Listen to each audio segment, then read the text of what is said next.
मित्रों नमस्कार, मैं हूँ राकेश कुमार। आप देख रहे हैं मत अभिमत। मित्रों, राबड़ी आवास को लेकर एकदम बवेला खड़ा हुआ है और वो थमने का नाम नहीं ले रहा है। जहां जदयू प्रवक्ता नीरज कुमार ने बयान देकर खुद सरकार को ही कटघरे में खड़ा कर दिया, वहीं राजद ने एक पत्र नीतीश कुमार को लिखा, जिसने जहां नीतीश कुमार या यूं कहे कि नीतीश सरकार की बोलती बंद कर दी है, वहीं राजनीतिक बखेड़ा खड़ा कर दिया है। बखेड़ा भी ऐसा कि केंद्रीय मंत्री जीतन राम मांझी, जदयू के कार्यकारी अध्यक्ष संजय झा और सांसद देवेश चंद्र ठाकुर परेशान हैं, हैरान हैं और बगले झांक रहे हैं।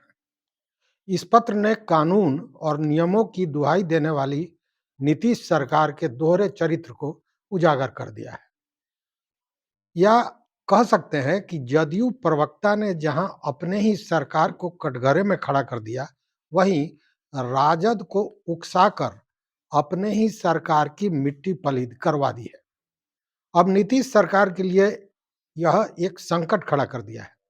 क्या है पूरा मामला, इसका विस्तार से समीक्षा करेंगे, तो बने रहिए हमारे साथ कुछ देर और देखिए कि कैसे सत्ता में मदमस्त सरकार अलग अलग आदमी के लिए किस तरह नियम और कानून को अलग अलग ढंग से लागू करती है। इस पूरे प्रकरण की शुरुआत जदयू प्रवक्ता नीरज कुमार ने पूर्व मुख्यमंत्री राबड़ी देवी के 10 सर्कुलर रोड स्थित आधिकारिक जो राबड़ी आवास था उसे खाली करने को लेकर जो उन्होंने बयान दिए, या यूं कहे कि सरकार के भवन निर्माण विभाग ने से सवाल कर दिया है। नीरज कुमार ने भवन निर्माण विभाग से सवाल किया, अपनी ही सरकार पर गंभीर सवाल खड़े कर दिया नीरज कुमार ने। जदयू प्रवक्ता नीरज कुमार ने भवन निर्माण विभाग को पत्र लिखकर रात के समय पिकअप वैन के जरिए सामान बाहर ले जाने पर आपत्ति जताई। उन्होंने आरोप लगाया कि जब परिवार मौजूद नहीं था, तब किसकी अनुमति से आवास परिसर के अंदर गाड़ियां भेजी गई। पार्टी ने विभाग से अनुरोध किया कि आवास में लगे एसी, पंखे और बाथरूम फिटिंग जैसे सरकारी सामानों की गहन जांच और निगरानी की जाए। इतना ही नहीं, बंगले में तहखाना का मामला तो अलग है। उसमें उन्होंने कहा कि तहखाने में क्या है, मैंने तरह तरह का आरोप लगाया गया और सबसे आश्चर्यजनक तो ये कि उन्होंने भवन निर्माण विभाग के मंत्री से ये बातें पूछी हैं। और आप जानते होंगे कि भवन निर्माण विभाग के मंत्री कौन है? यहाँ विजय चौधरी है। वही विजय चौधरी जो नीतीश कुमार के सबसे नजदीकी और विश्वास पात्र माने जाते हैं। अब देखिए, सबसे पहले सुनिए नीरज कुमार का ये बयान। भवन निर्माण मंत्री को हमने पत्र लिखा है और यह अनुरोध किया है कि 2006 से लगातार पटना में बड़ा भूभाग रहने के बावजूद, मकान की उपलब्धता के बावजूद राबड़ी देवी जी का परिवार 10 सर्कुलर रोड में रहता है। ऐसी स्थिति में उनको कैबिनेट मंत्री का दर्जा प्राप्त है, तो भवन निर्माण विभाग द्वारा उपलब्ध कराई गई सुविधाएं, सामग्री की पूरी जानकारी है, तो विभाग द्वारा प्रदत्त प्रत्येक वस्तु को सुरक्षित और यथास्थिति विभाग को सुपुर्द किया जाए, यह हमारी अपेक्षा है। पंखा, एसी, फर्नीचर, बाथरूम फिटिंग, टोटी, गीजर, शौचालय में लगा कम्बोर्ड, खिड़की दरवाजे के पर्दे सहित अन्य सब सारी सामग्रियां पूर्णतः सुरक्षित एवं यथा स्थान उपलब्ध हो, यह राबड़ी देवी जी आपकी जिम्मेवारी बनती है। भवन निर्माण विभाग से हमारा आग्रह है कि संपूर्ण प्रक्रिया की विधिवत निगरानी कराई जाए, सभी परिसंपत्तियों का मकान खाली करने के बाद भौतिक सत्यापन कराया जाए, आवश्यकता अनुसार विधिवत दस्तावेजीकरण भी सुनिश्चित किया जाए, ताकि भविष्य में लालू जी के परिवार के द्वारा किसी भी ढंग का भ्रम, आरोप या राजनीतिक दुष्प्रचार की गुंजाइश न रहे। यह पत्र नीरज कुमार ने एक दिन पहले लिखा, लेकिन इसके पहले भी उन्होंने तमाम तरह के आरोप लगाए कि रात में सामान क्यों ढोया जा रहा है, गमले पौधे लेकर जाए जा रहे हैं, मतलब बंगले से गमले और पौधे तक ढोए जा रहे हैं, बंगला में एक तहखाना है, अ, सरकारी सामान भी ढोया जा रहा है बंगले से, आदि आदि कितने ही आरोप, या यूं कहें कि अनर्गल बयान, जिसको वो चप्पल वाले जो विधायक हैं राजद के, उन्होंने कहा कि अनर्गल बात करते हैं बिना, और कई लोगों ने कहा, केवल वही नहीं, कई लोगों ने कहा कि यह सब बहुत ओछी बातें हैं, छोटी बातें हैं जो नहीं होनी चाहिए। बावजूद ये चर्चा लगातार चलती रही। जानते हैं मित्रों कि 10 सर्कुलर रोड स्थित राबड़ी आवास को खाली कराने को लेकर विभाग के नोटिस के बाद से ही राजनीति गर्म हो गई थी।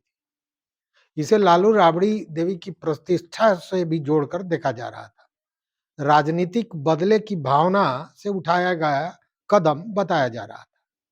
यहाँ तक कि राजद के अध्यक्ष शकुनी चौधरी ने तो यहाँ तक कह दिया था कि चाहे जो हो जाए, बंगला खाली नहीं होगा।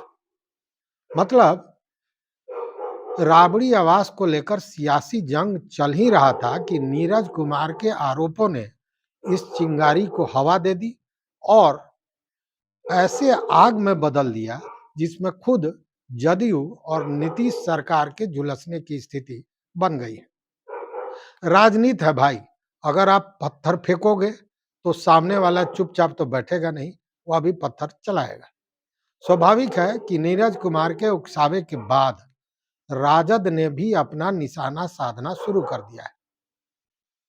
निशाना साधा कि ऐसा कि एक ही तीर से कई लोगों को उन्होंने निशाने पर ले लिया और नीतीश सरकार की दोहरी नीति का पर्दाफाश कर दिया और अब सरकार की बोलती एक तरह से कहें कि बंद हो गया। मित्रों, अब इसके जवाब में जो नीरज कुमार ने कहा, उसके जवाब में राजद ने भी एक पत्र दिया है सरकार को। मतलब तेजस्वी यादव की ओर से नीतीश कुमार को पत्र लिखा गया है। नीतीश सरकार के भवन निर्माण विभाग को पत्र लिखकर पूछा गया है कि जो दिल्ली में रहते हैं उनको बिहार में कैसे आवास आवंटित किया गया है, कैसे देवेश चंद्र ठाकुर और संजय झा जो राज्यसभा सांसद हैं उनको पटना में आवास आवंटित किया गया है। देवेश चंद्र ठाकुर सांसद हैं, उनको आवास क्यों दिया गया है? वहीं बिहार के पूर्व मुख्यमंत्री जीतन राम मांझी को पटना में आवास क्यों दिया गया है? आप जानते हैं कि जीतन राम मांझी अभी केंद्रीय मंत्री हैं। इस मामले को लेकर राजद ने सवाल खड़े करते हुए जवाबी कार्रवाई की है। पूरी तरह से हमलावर राजद ने सरकार के दोहरे चरित्र को खोलकर यह साबित करने की कोशिश की है कि राबड़ी आवास खाली कराने की कार्रवाई सरकार द्वारा पूर्वाग्रह से ग्रसित होकर की गई है। 20 वर्षों से लालू परिवार वहां रहता आया है और जैसे ही सरकार में भाजपा की ताकत बढ़ी, उसने राजनीतिक भावना से, राजनीतिक बदले की भावना से ऐसी कार्रवाई शुरू की है।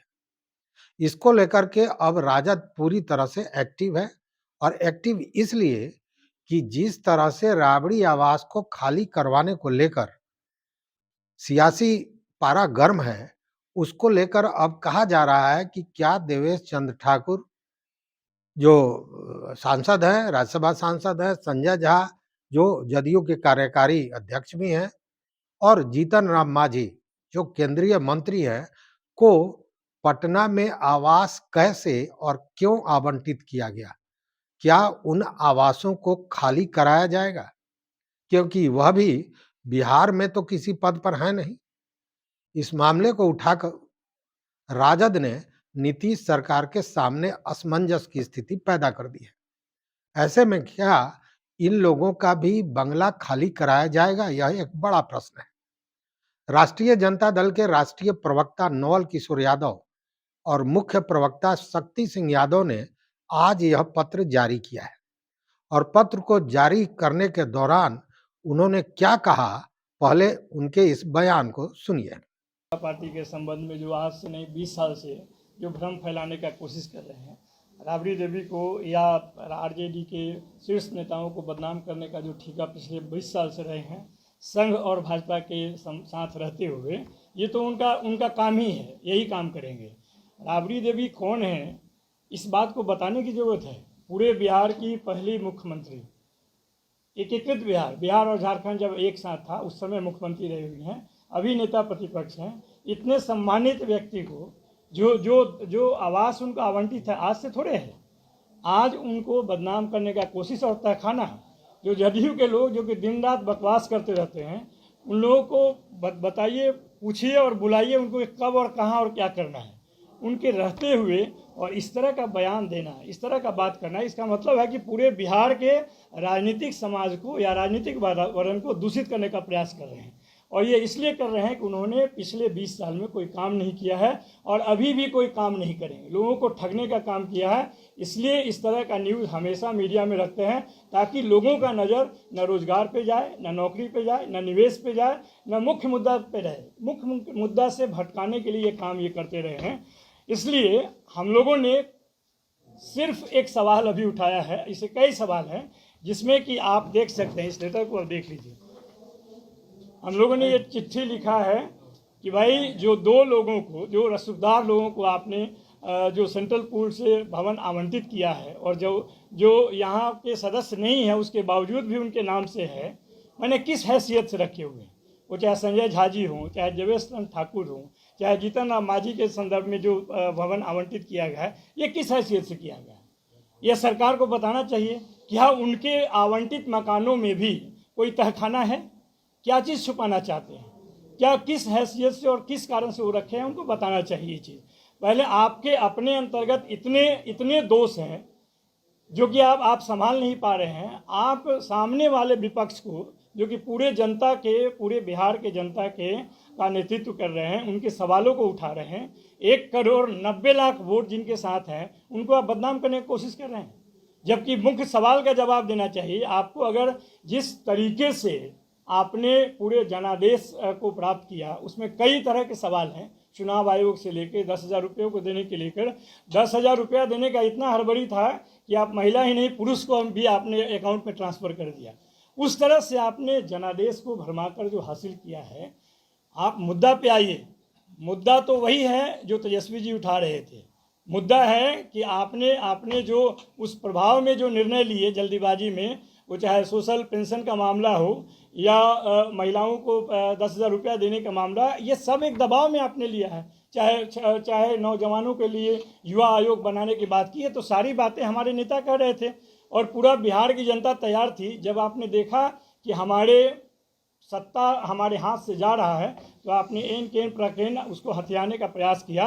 अब जबकि उस तरह के दूषित जनादेश प्राप्त किया है, तो कम से कम बिहार का भविष्य के विषय में जो जरूरी है वो काम करें। रोज रोज आने के बाद बुलडोजर, आने के बाद हिजाब खींच रहे हैं, आने के बाद तमाम तरह के, कौन सा अपराध कहाँ नहीं हो रहा है। इन मुद्दों को ध्यान भटकाने के लिए आप वैसे व्यक्ति, वैसे राजनीतिक हैसियत, शख्सियत को बदनाम करने का कोशिश कर रहे हैं। और उनके एक प्रवक्ता हैं जिनको कोई सुनना नहीं चाहता है, जब भी बोलते हैं वो बकवास से कम नहीं होता है, और उस पर पूरा बिहार की मीडिया लगी रहती है, रोज़ रोज़ डिबेट कराती है और उन मुद्दों पर अपना समय भी बर्बाद करती है और बिहार की जनता का भी समय बर्बाद करती है। सवाल ये है कि जो मुख्य मुद्दा पर है वो इस सरकार कब उस पर काम करेगी, सुनवाई करेगी। इसीलिए हम लोग बैठे हुए हैं। हमारे साथ में बिहार के मुख्य प्रवक्ता शक्ति यादव जी भी हैं, वह भी अपनी बात रखेंगे।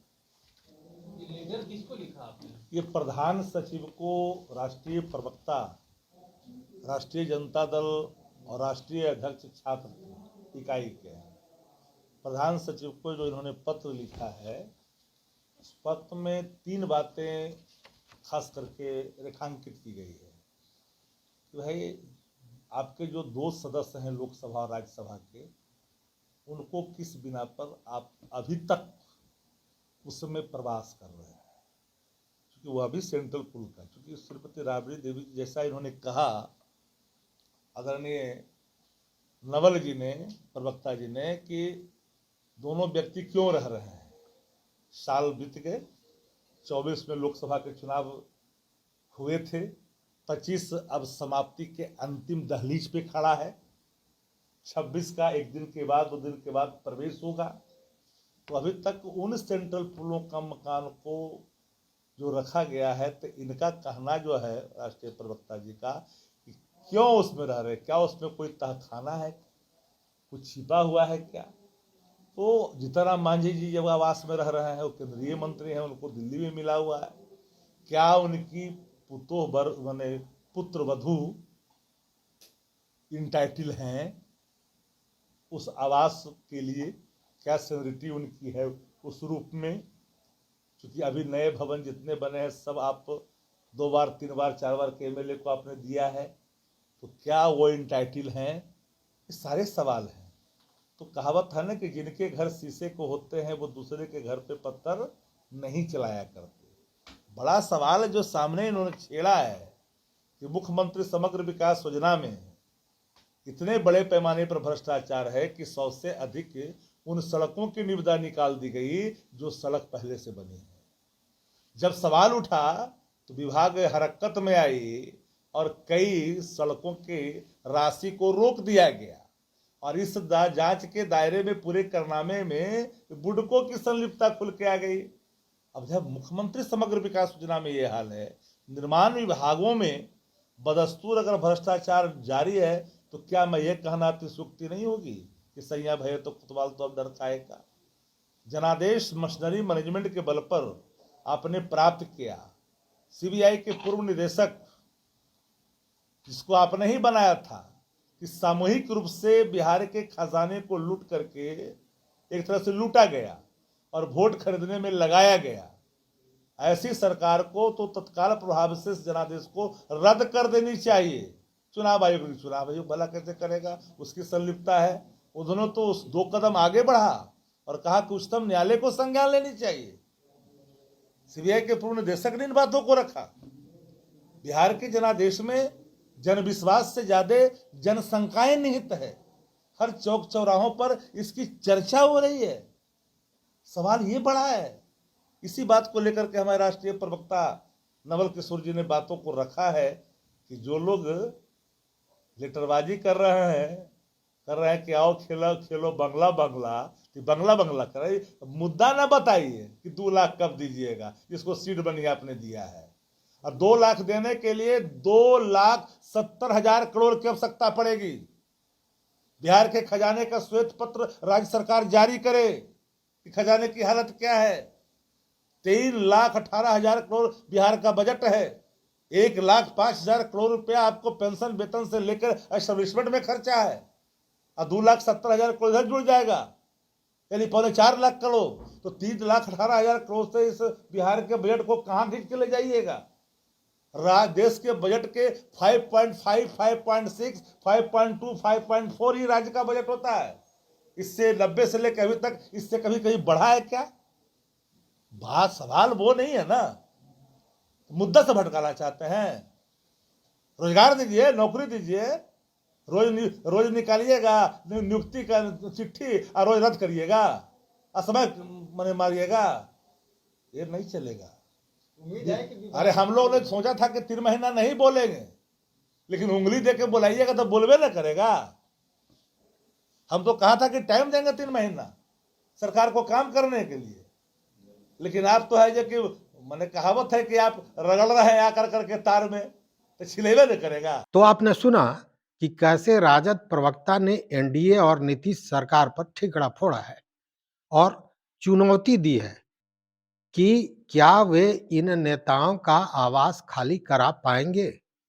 वह निश्चित रूप से नीतीश सरकार के गले की हड्डी यह पत्र जो है और ये जो सवाल है यह बनता जा रहा है, जिसकी शुरुआत तो बड़बोलेपन पे जदयू प्रवक्ता नीरज कुमार ने की थी। इसका करारा जवाब देते हुए राजद ने नीतीश सरकार की एक तरह से कहे कि कलई खोल दी है। अब क्या इन लोगों का जो जिनका बिहार से कोई लेना देना नहीं है, मतलब बिहार के किसी पद पर, किसी संवैधानिक पद पर नहीं है, क्या उनको जो भवन, जो मकान, जो बंगला आवंटित किया गया है, क्या सरकार खाली कराएगी? जबकि राबड़ी देवी अभी विधान परिषद में प्रतिपक्ष की नेता हैं। पूर्व मुख्यमंत्री 2-2 बार, लालू जी भी पूर्व मुख्यमंत्री, राबड़ी जी भी पूर्व मुख्यमंत्री। उस स्थिति में जब उनका आवास खाली कराया गया, बदल दिया गया, आवंटित करके दूसरे जगह भेज दिया गया, तो जो बाहर के लोग हैं, जो दिल्ली के लोग हैं, वह पटना में आवास आवंटित कराकर कैसे रह रहे हैं? यह एक बड़ा प्रश्न है। देखने वाली बात है कि इस पत्र का जो राजद ने लिखा है नीतीश सरकार को, इसका क्या जवाब आता है और इस पर क्या कार्रवाई होती है। तो मित्रों, इस वीडियो में बस इतना ही। देखते रहिए मत अभिमत, लेकिन इस पूरे जो विवेचना है, इस पर अपना मत, अपना विचार जरूर हमारे कमेंट बॉक्स में दीजिएगा। देखते रहिए मत अभिमत। बहुत बहुत धन्यवाद। लेकिन अगर आप चैनल पर नए हो तो सब्सक्राइब कीजिए, लाइक कीजिए, दोस्तों के साथ शेयर कीजिए और अपना विचार, जैसा मैंने कहा, जरूर दीजिए। बहुत बहुत धन्यवाद। कोटिशाह आभार।